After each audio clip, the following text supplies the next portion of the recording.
الحمدللہ رب العالمین والصلاة والسلام علی سید الانبیاء والمرسلین وخاتم النبیین اما بعد فاعوذ باللہ من الشیطان الرجیم بسم اللہ الرحمن الرحیم۔ السلام علیکم ورحمۃ اللہ وبرکاتہ۔ میرے محترم ناظرین، آج ہمارا جو یہ سلسلہ چل رہا ہے سیرت مصطفیٰ سیرت النبی صلی اللہ علیہ وآلہ وسلم، تو آج ہم اس کا ٹاپک جو ہے یہ لے کر حاضر ہوئے ہیں، ایک نیا ٹاپک کہ نبی پاک علیہ الصلوۃ والسلام پر اور مسلمانوں پر کافروں نے کس طرح سے کیا کیا ظلم کیے، تو اس کو آج مختصراً ہم انشاءاللہ عرض کریں گے۔ سابقہ جو میں نے جو بتایا تھا وہ کم و بیش تیسرے سال یا چوتھے سال کے شروعات تک تھا، اب وہی چوتھا سال کا ہے کہ اس میں 44 ایئر جب میرے آقا علیہ الصلوۃ والسلام کی عمر مبارک تھی، تو اس وقت کے بعد پھر کافروں نے کس کس انداز سے مسلمانوں پر ظلم کیے، انشاءاللہ آج اس کو تھوڑا بہت ڈسکس کرنے کی انشاءاللہ کوشش کی جائے گی۔ اب جو مکے کے کفار جو تھے، یہ ویسے تو نبی پاک علیہ الصلوۃ والسلام کو قتل کر نہیں سکتے تھے، اس کی وجہ یہ تھی کہ میرے آقا علیہ الصلوۃ والسلام بنو ہاشم کے خاندان سے ان کا تعلق تھا، تو ظاہر ہے ان کے خاندان کے کسی آدمی کو قتل کریں گے تو وہ فساد اور یہ جو ہے نا مزید وہ خاندانی دشمنی کے معاملات آ سکتے تھے، لیکن طرح طرح کی تکلیفیں اور تکلیف دینے میں تو یہ سمجھ لیں کہ ہر وقت پیچھے پڑے رہتے۔ سب سے پہلے تو نبی پاک علیہ الصلوۃ والسلام کو شروعات میں انہوں نے کیا کہا، نعوذ باللہ ان کو کاہن، جادوگر اور مجنو اور پاگل، نعوذ باللہ استغفر اللہ، اس طرح کے ہونے کا انہوں نے بازاروں میں گلیوں میں پروپیگنڈا کرنے لگے نا، کہ یہ بتانے لگے کہ یہ ایسے ہیں، یہ ایسے ہیں، نعوذ باللہ۔ اور جو شریر لڑکے ہوتے ہیں، آوارہ لڑکے، ان لڑکوں کو انہوں نے نبی پاک علیہ الصلوۃ والسلام کے پیچھے لگا دیے، جہاں بھی میرے آقا علیہ الصلوۃ والسلام جس راستے سے گزرتے تو یہ لڑکے نعوذ باللہ آپ کو دیوانہ، تو نعوذ باللہ پاگل، اور گالیاں دیتے اور بھپکیاں کستے اور شور مچا مچا کر نعوذ باللہ آپ پر پتھر پھینکتے۔ اور کبھی کفار مکہ نبی پاک علیہ الصلوۃ والسلام جس راستے سے جا رہے ہوتے اس راستے میں کوئی کانٹے پھینک دیتے، کبھی نبی پاک علیہ الصلوۃ والسلام کو نعوذ باللہ دھکا دے دیتے، کبھی آپ کے مقدس اور نازک گردن مبارک میں یہ کپڑا ڈال کے پھندے کی طرح گلا گھونٹنے کی کوشش کرتے، استغفر اللہ۔ اسی طرح یہ ایک مرتبہ جب نبی پاک علیہ الصلوۃ والسلام حرم کعبہ میں نماز ادا فرما رہے تھے، تو ایک کافر تھا، اس نے نبی پاک علیہ الصلوۃ والسلام کے گلے میں چادر کا پھندا ڈال کر اس زور سے کھینچا کہ نبی پاک علیہ الصلوۃ والسلام کا دم گھٹنے لگا، اور یہ منظر دیکھ کر صدیق اکبر بڑے ہی بے چین ہو کر دوڑے اور اس کافر کو دھکا دیا اور کہا کہ کیا تم ایسے آدمی کو قتل کرنا چاہتے جو یہ کہتا ہے کہ میرا رب اللہ ہے؟ صدیق اکبر کو کافروں نے بہت مارا، کافروں کو مارا بھی سے کافروں کی مار بھی کھائی۔ اور اس کے علاوہ اب جب نبی پاک علیہ الصلوۃ والسلام کوئی نہ کوئی معجزہ دکھاتے تو یہ اس کو جو ہے جادوگر کہتے کہ یہ ان کا جادو ہے جی۔ قرآن پاک کی تلاوت فرماتے تو یہ کافر جو ہے قرآن اور قرآن کریم کو اور قرآن پاک لانے والے جبریل امین اور قرآن پاک نازل فرمانے والے رب تعالی اور نبی پاک علیہ الصلوۃ والسلام کو نعوذ باللہ گالیاں دیتے، گلیوں میں پہرے دار بٹھاتے کہ جی قرآن کی آواز کسی کے کان میں نہ آئے، تالیاں بجا بجا کر، سیٹیاں بجا بجا کر، اور یہ اتنا شور کرتے کہ قرآن کی آواز کسی کو سنائی نہ دے، کیونکہ قرآن کی آواز اتنی ایسی میٹھی اور مٹھاس والی کہ کانوں کے اندر جائے تو ایک قسم سے نا رس گھولتے ہی جائے۔ دنیا کی کوئی بھی کتابیں پڑھیں، ایک بار پڑھیں گے پھر دل نہیں چاہے گا پڑھنے کا، لیکن قرآن کا ایسا معجزہ ہے کہ ایک بار پڑھیں تو بار بار پڑھنے کا دل کرتا ہے، سبحان اللہ۔ اب یہ اسی طرح سے جب بھی کسی عام مجمع کے اندر یا کافروں کے میلے میں قرآن پاک پڑھ کر میرے آقا علیہ الصلوۃ والسلام ان کو اسلام کی دعوت دیتے، ان کو واعظ فرماتے، اور تو نبی پاک علیہ الصلوۃ والسلام کا جو چچا ہے ابو لہب جو تھا،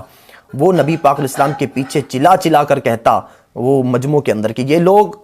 لوگوں کہ یہ میرا بھتیجا نعوذ باللہ جھوٹا ہے، یہ دیوانہ ہو گیا ہے، تم اس کی باتیں نہ سننا، فلاں فلاں۔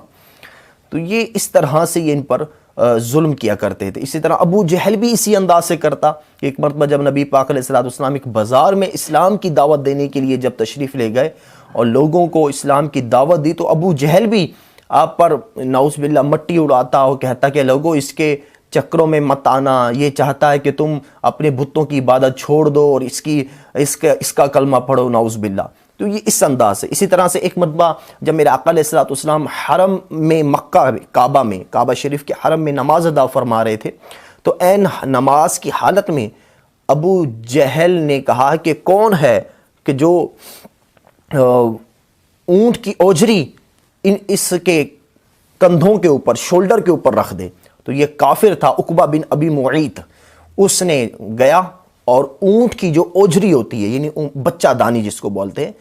بہت بڑی، تو اس کو نبی پاک علیہ الصلوۃ والسلام کے شولڈر یعنی سجدے کی حالت میں شولڈر یعنی کندھوں کے اوپر اس نے رکھ دی، اور دیر تک اوجری میرے آقا علیہ الصلوۃ والسلام کی گردن اور شولڈر پر پڑی رہی، اور کفارے جو ہیں وہ ٹھاٹھے مار کر ہنستے رہے، اور ہنس کے مارے ایک دوسرے پر گر رہے تھے جیسے بندہ ہنستے ہیں۔ آخر کار استغفر اللہ، جب حضرت بی بی فاطمہ الزہرا رضی اللہ تعالیٰ عنہ جو اس وقت بالکل چھوٹی بچی تھی، وہ آئیں اور کافروں کو برا بھلا بھی کہا اور اس اوجری کو ہٹایا، اور نبی پاک علیہ الصلوۃ والسلام نے اپنی نماز مکمل کی، تو میرے آقا علیہ الصلوۃ والسلام کے دل مبارک پر یہ کافروں کی، قریش کی اس شرارت سے بڑا صدمہ گزرا، اور نماز سے فارغ ہونے کے بعد نبی پاک علیہ الصلوۃ والسلام نے 3 بار دعا مانگی، اللہم علیک بقریش، اے اللہ تو قریش کو اپنی گرفت میں لے لے۔ پھر ابو جہل، عتبہ بن ربیعہ، شیبہ، ولید بن عتبہ، امیہ بن خلف، عمار بن ولید، ان کے نام لے کر میرے آقا علیہ الصلوۃ والسلام نے دعا مانگی کہ یا الہی تو ان لوگوں کو اپنی گرفت میں لے لے۔ حضرت عبداللہ بن مسعود رضی اللہ تعالیٰ عنہ صحابی رسول ہیں، آپ فرماتے ہیں کہ خدا کی قسم میں نے ان سب کافر جو تھے، ابو جہل، عتبہ، ولید، امیہ، شیبہ اور اپنا عمارہ بن ولید، یہ سب کافروں کی لاشوں کو میں نے دیکھا کہ یہ جنگ بدر میں، یہ جب پہلی اسلامی جنگ ہوئی، جنگ بدر، تو وہاں کی لاشیں زمین پر پڑی تھیں، اور ان سب کافروں کی لاشوں کو نہایتی ذلت کے ساتھ ذلیل ہوتے ہوئے وہاں ایک گڑھا تھا، اس کے اندر سب کافروں کی جو ہے نا لاشوں کو وہاں پھینکا گیا۔ تو نبی پاک علیہ الصلوۃ والسلام نے فرمایا کہ ان گڑھے والوں پر خدا کی لعنت ہے۔ تو یہ اس طرح سے یہ ہوا۔ اب مسلمانوں پر کس کس انداز سے ظلم کیا، نبی پاک علیہ الصلوۃ والسلام کے ساتھ ساتھ غریب مسلمانوں پر بھی کافروں نے اتنے ظلم کیے کہ اللہ اکبر، ہم سوچیں اور تصور بھی کریں نا، خالی ذہنوں میں لائیں کہ اس انداز سے، تو ہم حیران ہو جائیں کہ اتنا اس انداز سے انہوں نے ظلم کیا کہ ان کافروں کا یہ نا، ان کا ذہن یہ نہیں تھا کہ ان کو مار دیا جائے، نہ، بلکہ ان کا یہ ذہن تھا کہ ان کو اتنا جو ہے نا، یہ ان کی شان کے خلاف سمجھتے، اپنی شان کہ مار دیا تو پھر یہ تو ختم۔ وہ یہ چاہتے تھے کہ ہم مسلمانوں کو اتنی تکلیفیں دیں کہ مرنے کی حد تک ان کو تکلیفیں دیں، تاکہ یہ مسلمان ہونا چھوڑ کر دوبارہ سے شرک کرنا شروع کر دیں اور بتوں کی عبادت کرنا شروع کر دیں۔ اس انداز سے انہوں نے یہ ذہن اور پروپیگنڈے بنائے۔ اب دیکھیں عرب کی، صحرائے عرب، یعنی عرب کے اندر تیز دھوپ ہوتی ہے، اور وہاں کی جو ریت ہوتی ہے نا، وہ ریت کے جو ذرے اتنے باریک اور گرمی کی وجہ سے اس طرح ہو جاتے ہیں جیسے تندور کی طرح گرم، تندور میں روٹیاں پکتی ہیں نا، اس انداز سے وہاں کی ریت گرمیوں میں گرم ہو جاتی ہے۔ اور ان مسلمانوں کو وہاں پر ان کے کپڑے اتار کر، پیٹھ قمیض اتار کر نا، ایسے کمر کے بل ان کو لٹا دیتے، یعنی پہلے تو مار کر زخمی کرتے، پھر وہ زخموں والی جگہ گرم ریت کے اوپر لٹاتے، اور اوپر کوئی کسی صحابی کے اوپر کوئی پتھر رکھ دیتا، کسی صحابی کے اوپر کوئی پاؤں رکھ دیتا، اور لوہوں کو گرم کر کے ان کے جسموں پر سے لگاتے تھے، جسموں کے اندر ڈالتے تھے۔ تو کسی مسلمانوں کو کسی جو ہے نا چٹائی کے اندر لپیٹ کر ان کے ناک کے اندر دھوئیں ڈالے کرتے تھے، یعنی اس انداز سے مسلمانوں کو تکلیف تھی۔ اب دیکھیں حضرت خباب تھے، یہ اس زمانے میں اسلام لائے جب نبی پاک علیہ الصلوۃ والسلام حضرت ارقم رضی اللہ تعالیٰ عنہ کے گھر میں مقیم تھے، وہاں پر رہتے تھے، صرف چند ہی آدمی مسلمان ہوئے تھے، اور کافروں نے ان کو بے حد ستایا، یہاں تک کہ ان کو حضرت خباب کو گرم کوئلے کے اوپر ان کو بغیر قمیض کے لٹایا، اور ایک شخص ان کے سینے پر پاؤں رکھ کر کھڑا رہا۔ اس طرح ہوا کہ ان کے جسم کی چربی جو پگھلی نا، وہ پگھل کر پانی کی طرح ان کے جسم سے نکلی، اور اس چربی سے جلتے ہوئے انگارے بھی بجھ گئے۔ اس انداز سے انہوں نے اتنا ظلم کیا۔ اور جب یہ حضرت خباب فاروق اعظم رضی اللہ تعالیٰ عنہ کے دور میں انہوں نے اپنی پیٹھ حضرت فاروق اعظم رضی اللہ تعالیٰ عنہ کو دکھائی، تو یہ دانگ دھبے وغیرہ، تو فاروق اعظم بھی یہ دیکھ کر رونے لگ گئے۔ اسی طرح حضرت بلال حبشی، کون نہیں جانتا حضرت بلال حبشی کو، کہ آپ امیہ بن خلف جو کہ بدترین کافر تھا، اس کے غلام تھے۔ اب اس کو پتہ چلا کہ اس نے کلمہ پڑھ لیا ہے، تو حضرت بلال حبشی کی گردن میں جو ہے نا رسی باندھ کر بچوں کے ہاتھوں، لڑکوں کے ہاتھوں دے دیتا، اور بازار میں ان کو گردن میں رسی ڈلوا کر لڑکے ان کو گھسیٹتے، اور ان کی پیٹھ پر لاٹھیاں مار کر زخمی کر دیتے، اور دوپہر کی تپتی دھوپ میں گرم ریت پر ان کو لٹا کر ان پر بھاری پتھر رکھ دیتے، اور ان کی چھاتی پر پاؤں رکھ دیتے، اور ان کی زبان تک باہر آنے لگ جاتی۔ اور امیہ کافر کہتا کہ جو ہے نا پتھر، سینے پر پتھر بھی رکھتے، کہ امیہ کافر کہتا کہ اسلام سے باز آ جاؤ ورنہ اسی طرح گھٹ کر مرو گے۔ مگر اس حالت میں بھی سبحان اللہ انہوں نے کہتے کہ کیسی قربانیاں دی۔ حضرت بلال حبشی زور سے کہتے احد احد احد، کہ اللہ ایک ہے، اللہ ایک ہے، اللہ ایک ہے۔ سبحان اللہ۔ اب دیکھیں، ہمیں تو بنا بنایا دین اسلام مل گیا، ہمیں تو اس لیے کوئی قربانیاں نہیں دینی پڑی، اپنا نہ کوئی ہم نے خون بہانا پڑا، بنا بنایا ہمیں دین اسلام مل گیا۔ لیکن ان لوگوں نے قربانیاں دی اسلام قبول کرنے کی وجہ سے۔ حضرت عمار بن یاسر، سبحان اللہ اکبر، حضرت عمار بن یاسر کو، حضرت عمار بن یاسر کی والدہ کو، حضرت عمار بن یاسر کے والد حضرت یاسر کو کس انداز سے انہوں نے ظلم کیا۔ حضرت عمار کو تو گرم ریت کے اوپر ایسے لٹا کر کفار اتنا مارتے کہ آپ بے ہوش ہو جاتے۔ آپ کی والدہ حضرت بی بی سمیہ، ان کو بھی اسلام لانے پر ابو جہل نے ان کی ناف کے نیچے اتنے زور سے نیزہ مارا کہ یہ شہید ہو گئیں۔ حضرت عمار کے والد حضرت یاسر بھی کافروں کی مار کھاتے شہید ہوئے۔ حضرت صہیب رومی کو کفار مکہ اتنا مارتے کہ ایسی کہ گھنٹوں آپ بے ہوش رہتے۔ اور جب ہجرت کرنے لگے نا حضرت صہیب رضی اللہ تعالیٰ عنہ، تو کافر، کیونکہ بیچارے غریب تھے، تو کافروں نے ان کو کہا کہ جی اپنا سارا مال اور اپنا سارا سامان یہیں چھوڑ کر، اگر تم ہجرت کرنا چاہتے ہو نا، مدینے جانا چاہتے ہو، تو سارا مال، جائیداد، رقم، سب کچھ یہیں چھوڑ کر جانی ہوگی۔ تو آپ خوشی یہ دنیا کی دولت پر لات مار کر اپنے ایمان کو ساتھ لے کر مدینہ منورہ چلے گئے، ہجرت کی۔ اور اسی طرح سے اور بھی کافر، حضرت عامر بن فہیرہ رضی اللہ تعالیٰ عنہ، اس کو بھی ان قدر مارا جاتا کہ ان کے جسم کی بوٹی سے درد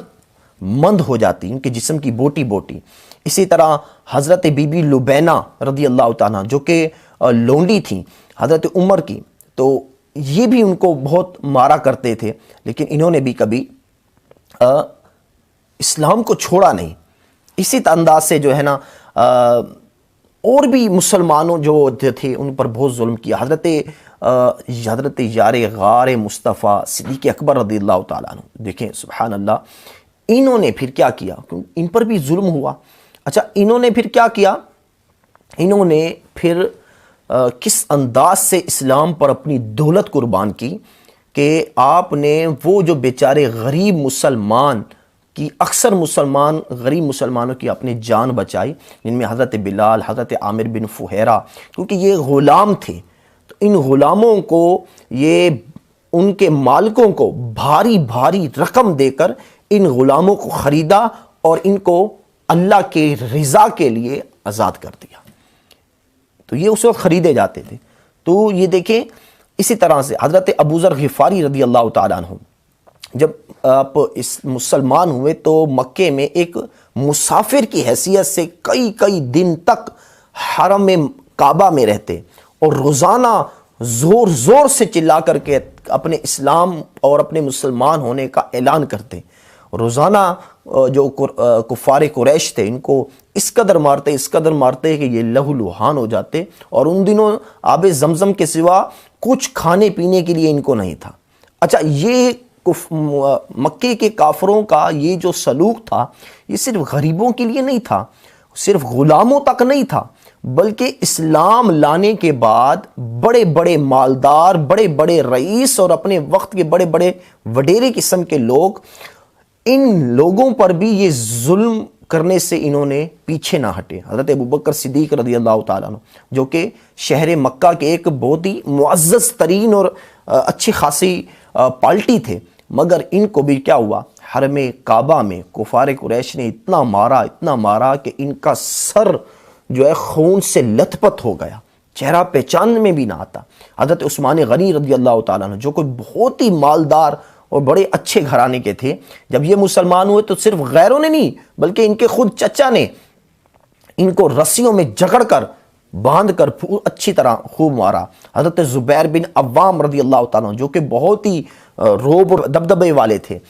اور ان کو کیا ہوا کہ جب یہ اسلام لائے تو ان کے چچا نے ان کو چٹائی میں لپیٹ کر ان کی ناک میں دھواں دیتے اور ان کا دم گھٹنے لگ جاتا. حضرت عمر کے چچا زاد بھائی اور بہنوئی حضرت سعید بن زید یہ بھی بڑے رئیس تھے، مگر جب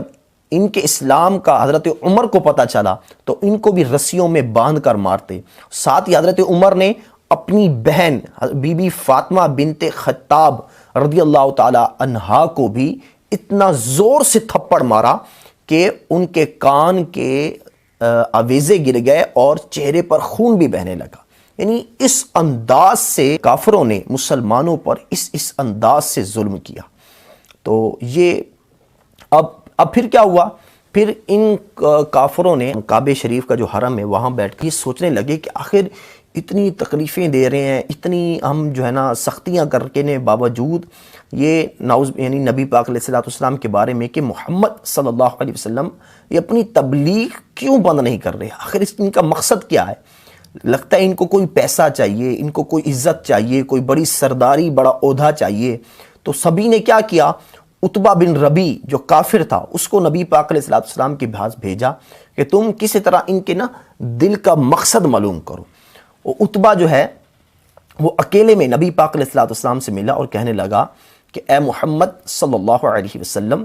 آخر اس اسلام کی دعوت سے آپ کا کیا مقصد ہے، کیوں آپ کر رہے ہیں؟ کیا آپ کو کوئی سرداری چاہیے، کوئی عہدہ، بہت بڑا عہدہ چاہیے، یا جو ہے نا کوئی پیسہ مال چاہیے، یا کسی بڑے گھرانے کے اندر آپ شادی کرنا چاہتے ہیں؟ آپ کی کیا خواہش ہے؟ میں اس کی ضمانت لیتا ہوں اگر آپ دین اسلام کو، اسلام کی دعوت کو چھوڑ دیں گے تو پورے مکہ آپ کے حکم کے نیچے، آپ پورے مکے کے سردار بن جائیں گے، آپ کی ہر خواہش، ہر تمنا پوری کی جائے گی. عتبہ کی یہ باتیں سن کر نبی پاک علیہ السلام نے جواب کے اندر قرآن کریم کی چند آیات مبارکہ تلاوت فرمائی، جس کو سن کر وہ عتبہ اس قدر متاثر ہوا کہ اس کے جسم کا رونگٹا اور جسم کا بال اللہ کے خوف سے ڈرنے لگا اور کانپنے لگا، اور نبی پاک علیہ السلام کے منہ پر ہاتھ رکھ کر کہا کہ میں آپ کو رشتہ داری کا واسطہ دے کر یہ درخواست کرتا ہوں کہ بس کیجئے، میرا دل اس جو آپ قرآن پاک کی آیات پڑھ رہے ہیں، ان آیات کو میرا دل جو ہے اس آیات کی عظمت سے پھٹا جا رہا ہے. عتبہ جو ہے یہ نبی پاک علیہ السلام کی بارگاہ سے واپس ہوا، مگر اس کے دل کی دنیا بھی ایک قسم بدل چکی تھی. عتبہ ایک بہت ہی بڑا ساحر البیان خطیب تھا. یعنی یہ جو عتبہ تھا یہ عربی، ایک تو عربی عام سی ہوتی ہے لیکن عربی کے اندر بھی ایک فصیح بلیغ جو ہے نا باتیں ہوتی ہیں، یعنی ایک لفظ کے کئی ہاں معنی ہوتے ہیں. تو یہ اس انداز سے ان ساری باتوں کو جانتا تھا، تو شاعر قسم کا تھا. تو اس نے واپس آ کر کافروں کو کہا کہ محمد صلی اللہ علیہ وسلم جو بھی قرآن کی یہ آیات وغیرہ پڑھتے ہیں یہ نہ تو جادو ہے، نہ شاعری ہے، نہ ہی کسی انسان کا کلام ہے۔ لہٰذا میری رائے یہ ہے کہ تم لوگ ان کو ان کے حال پر چھوڑ دو۔ اگر وہ کامیاب ہو کر سارے عرب کے اوپر چھا گئے نا تو اس میں ہم قریشیوں کو ہی عزت ملے گی، کیونکہ ہمارے خاندان سے ہیں، ورنہ سارا جو عرب ہے ان کو خود ہی فنا کر دے۔ مگر قریش کے سرکش کافروں نے جو ہے عتبہ کی یہ باتیں نہ مانی اور انہوں نے اپنی مخالفت جاری رکھی۔ بہرحال اب پھر انہوں نے یہاں تک بس نہیں کیا، اب جو قریش کے جو کافر تھے ان میں سے کچھ لوگ سلو پسند بھی تھے کہ سلو کر لی جائے ان سارے لڑائی جھگڑے و فساد سے۔ وہ چاہتے تھے کہ جو ہے نا بات چیت کے ذریعے صلح و صفائی کا معاملہ کیا جائے۔ اب قریش کے معزز ترین جو چند لوگ تھے وہ ابو طالب کے پاس آئے اور نبی پاک علیہ السلام کی یہ جو اسلام کی دعوت جو آپ دے رہے ہیں، بت پرستی سے کے خلاف جو تقاریر جو آپ منع فرما رہے تھے، تو اس کی انہوں نے شکایت کی۔ تو ابو طالب نے نہایت نرمی کے ساتھ ان لوگوں کو سمجھا بجھا کر رخصت کر دیا، لیکن نبی پاک علیہ السلام خدا کے اس فرمان کہ فَاصْدَعْ بِمَا تُؤْمَرْ، تو اعلانیہ کہہ دو جس کا رب نے حکم دیا، اس کی کرتے ہوئے آپ نے بالکل ہی شرک کی اور یہ بت پرستی کی مذمت و برا کہتے رہے، اس کے خلاف باتیں کرتے رہے، اسلام کی دعوت دیتے رہے۔ اس لیے قریش کا غصہ اور بھی بھڑک گیا، تو تمام سرداران قریش جو تھے، عتبہ، شیبہ، ابو سفیان، عاص، ابو جہل، ولید بن مغیرہ، عاص بن وائل وغیرہ، یہ سب ایک ساتھ مل کر ابو طالب کے پاس آئے اور کہا کہ آپ کا بھتیجا ہمارے خداؤں کی توہین کرتا ہے، اس لیے یا تو آپ درمیان سے ہٹ جائیں تاکہ اپنے بھتیجے کو ہمارے سپرد کر دیں، یا پھر آپ کھل کر ان کے ساتھ میدان میں نکل پڑیں تاکہ ہم دونوں میں سے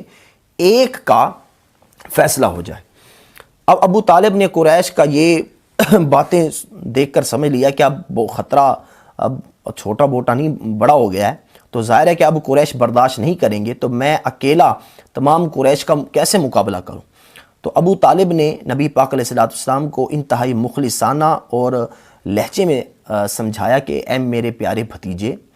اپنے بوڑھے چچا کی سفید داڑھی پر رحم کرو، بڑھاپے میں مجھے اتنا بوجھ مت ڈالو کہ میں اٹھا ہی نہ سکوں۔ اب تک تو قریش کا بچہ میرا احترام کرتا تھا، مگر آج تو قریش کے سرداروں کا یہ لہجہ اور ان کا یہ غرور اور یہ باتیں اس قدر بھڑک گئی ہیں کہ اب وہ مجھ پر اور تم پر بھی تلوار اٹھانے سے نہیں ڈریں گے۔ لہٰذا میری رائے یہ ہے کہ تم کچھ دنوں کے لیے نا اسلام کی دعوت روک دو۔ اب تک نبی پاک علیہ السلام کے مدد ظاہری طور پر مددگار جو کچھ بھی تھے وہ صرف اکیلے ابو طالب بھی تھے۔ نبی پاک علیہ السلام نے دیکھا کہ اب ان کے قدم بھی اکھڑ رہے ہیں۔ چچا کی یہ باتیں سن کر نبی پاک علیہ السلام نے بھرائی ہوئی آواز میں، جذبات سے بھری ہوئی آواز میں فرمایا کہ چچا، خدا کی قسم اگر یہ قریش میرے ایک ہاتھ پہ سورج رکھ دیں، دوسرے ہاتھ پہ چاند میں رکھ دیں، تب بھی میں اپنے اس کام سے باز نہیں آؤں گا، اس فرض سے پیچھا نہیں چھڑاؤں گا۔ یا تو خدا ان کا کام پورا کر دے گا یا میں خود دین اسلام پر قربان ہو جاؤں گا۔ نبی پاک علیہ السلام کی یہ جذباتی تقریر سن کر جو ہے نا ابو طالب کا دل بھی بیٹھ گیا۔ وہ اس قدر متاثر ہوا کہ ان کے ہاشمی رگوں کی خون کا قطرہ قطرہ بھتیجے کی محبت میں گرم ہو کر کھولنے لگا۔ انتہائی جوش میں آ کر اس نے کہہ دیا کہ جا اے میرے بھتیجے، جاؤ، میں تمہارے ساتھ ہوں، جب تک میں زندہ ہوں کوئی تمہارا بال بھی باقا نہیں کر سکتا۔ تو یہ اس طرح سے انہوں نے ظلم اور یہ معاملات کیے۔ تو آج کا ہمارا یہ سیگمنٹ سلسلہ ختم ہوا۔ تو اگلا نیکسٹ ٹاپک جو ہے وہ ہوگا ہجرت حبشہ، یعنی 45 ایئر جب میرے آقا علیہ السلام کی عمر ہوئی، پھر مسلمان جو ہیں انہوں نے سب سے پہلے کس انداز سے اور کون کون سے مسلمانوں نے وہاں حبشہ میں ہجرت کی اور وہاں پر جا کر کس انداز سے کیا کیا معاملات ہوئے، باتیں ہوئیں، تو انشاءاللہ اس کو ڈسکس کریں گے۔ پھر جو ہے